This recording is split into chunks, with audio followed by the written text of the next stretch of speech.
Alright, welcome everybody to the Man Cave. Today we are going to be replacing a oil pressure sending unit, oil pressure switch, whatever you want to call it in these Chevrolets. This is a, I believe a 2011 Chevy 1500 5.3 liter. Very common. You see the money light is on and we've got oil pressure pegged at 80. Scanned it and yes, it shows oil pressure switch failure.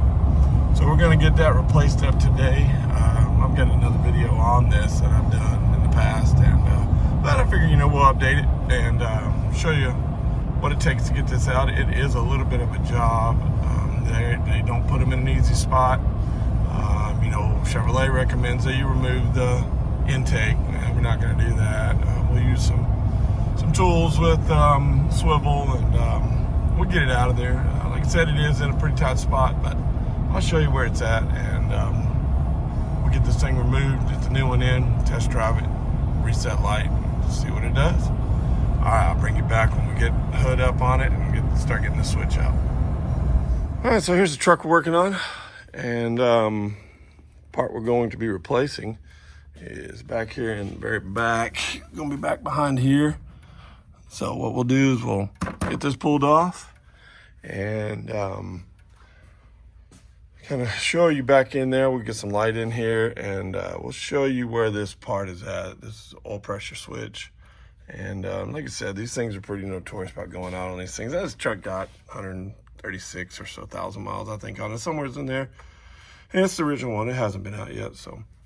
But these things, they have a screen down below them, very important. Get the screen out.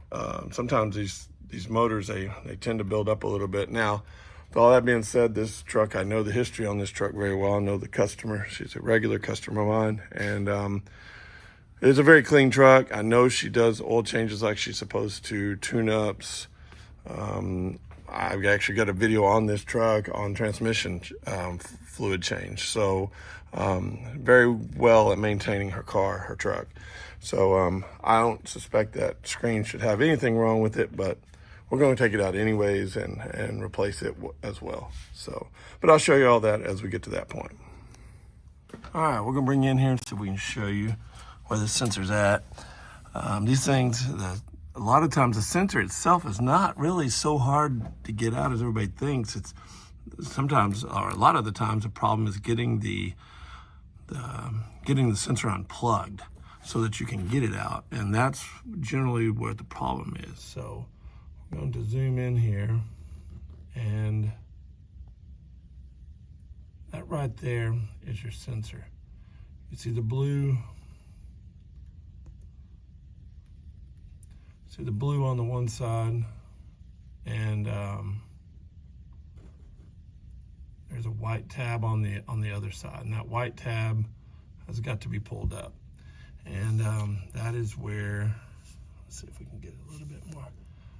There you go. So there's a white tab that's back there to the right, and that's got to be popped up and then pressed inward and pull up at the same time. So in getting your big hand, if you're like me, you got big old hands in there, in that little small area, that tends to be my biggest chore, is getting that switch unplugged. So we're gonna try to get it done. That's what you gotta do though. You gotta pop that white one up like I've got there. I popped it up with a pick, or a long pick. And now I'm gonna try to get back there with my hands, squeeze that inward and pop up at the same time. That should release the tab. All right. All right, I'm gonna show you here real quick my tool setup that I've got. So I'll show you whenever I get it out. But anyways, to get this back in here, I've got an extension.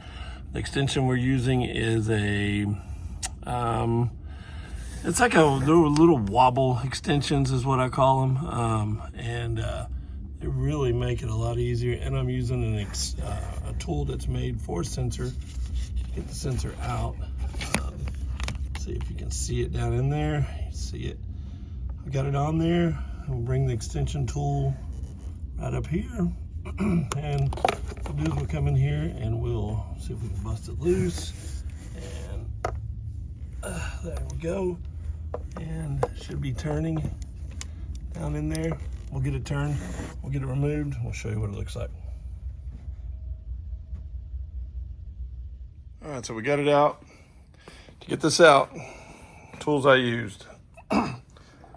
There's the socket I was telling you about. I mean, it is a socket that's for that. This will fit right in there just perfect like it's supposed to, and it's a sensor socket, so it's not going to strip. As you can see, I'm able to use 3/8 drives instead of the big 1/2-inch long sockets that barely, I don't even know if they'll fit. I've never used them because I've always had this. I mean, I think I picked this thing up for $12 at one of the local parts stores. So really makes it easy. Makes it easy also if you've got the wobbles. If not, you can use a swivel. The only problem with the swivel is it is adding more to it. So into a tight spot. Works very well. And what I did was I took and added this other wobble to the top of it once I had this drop down onto it. And then I added this, gave me a little more movability so that you can get to this. And then just popped it loose. Once it got loose, you gotta be real careful because it's not magnetized, so leave it, reach down in there, pick your sensor up out of it, and you're good to go.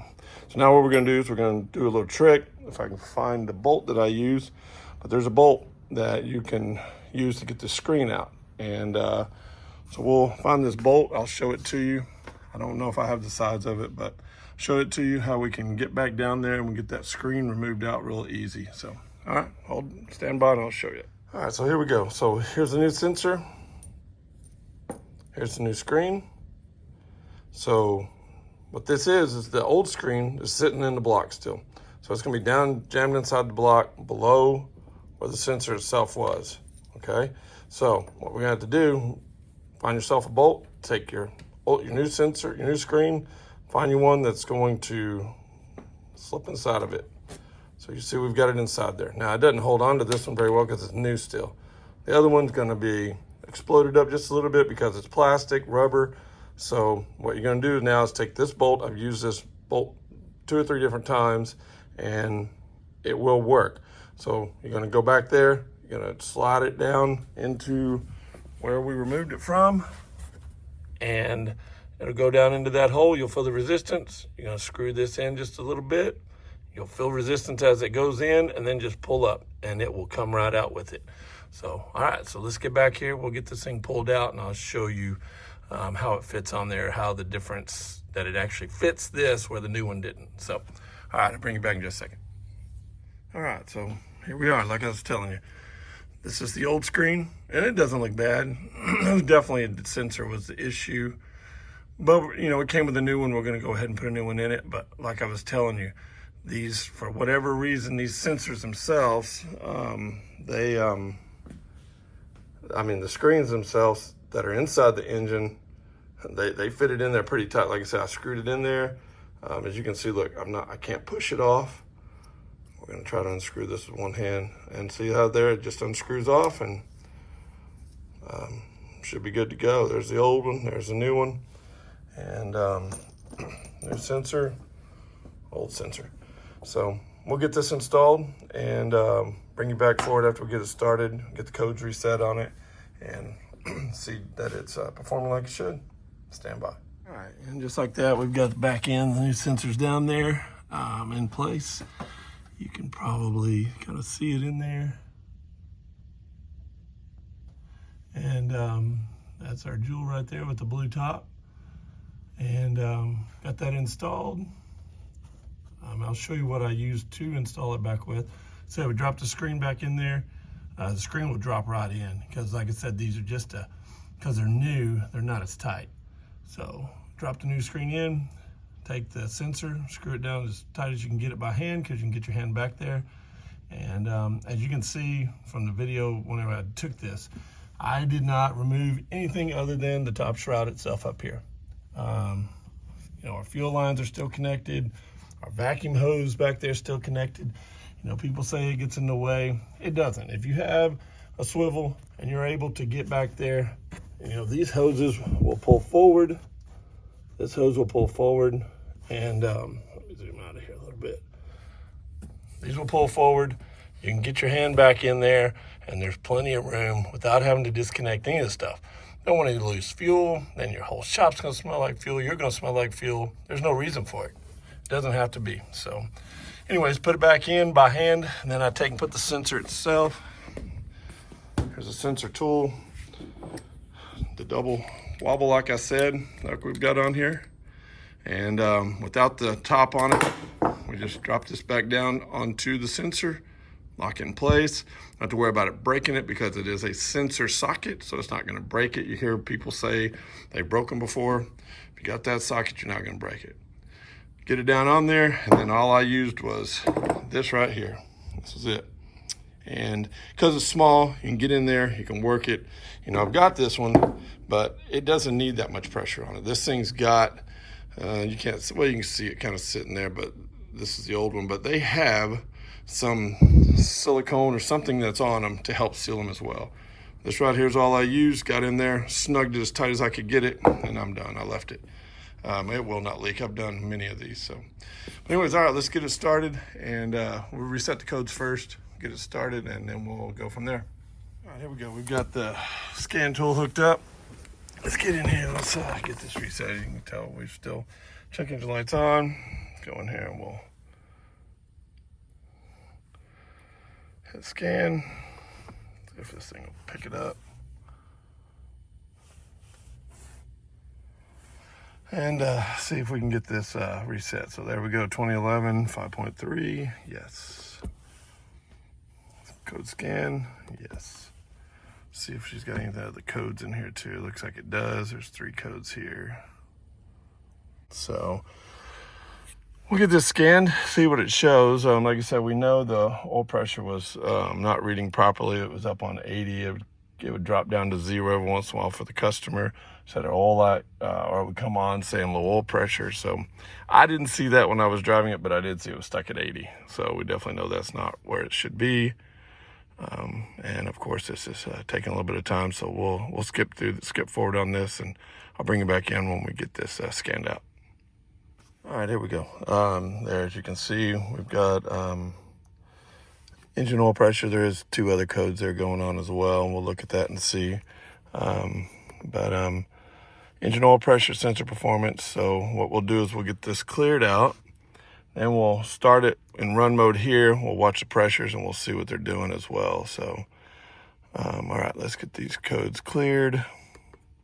Okay, here we go. Let's, we've got it cleared out. We've got it in engine run mode. Let's go ahead and give it a fire up. See what we show here on our readings. Looks like we've got the engine oil pressure going up as it should. We're going to see what we're showing on the gauge. And yep, we're showing 31, 30. The switch is okay now. Give it a little gas and it brings it up to close to 40 where it's supposed to be. Yeah, right there at 40 where it's supposed to be. So, and we've got our pressure here where it needs to be as well. So, all right, so there you go. Engine oil pressure switch replacement. 2011 Chevrolet Silverado, half-ton with a 5.3 liter. So there you go. All right, well, thanks for watching, and we'll catch you next time here in the Man Cave.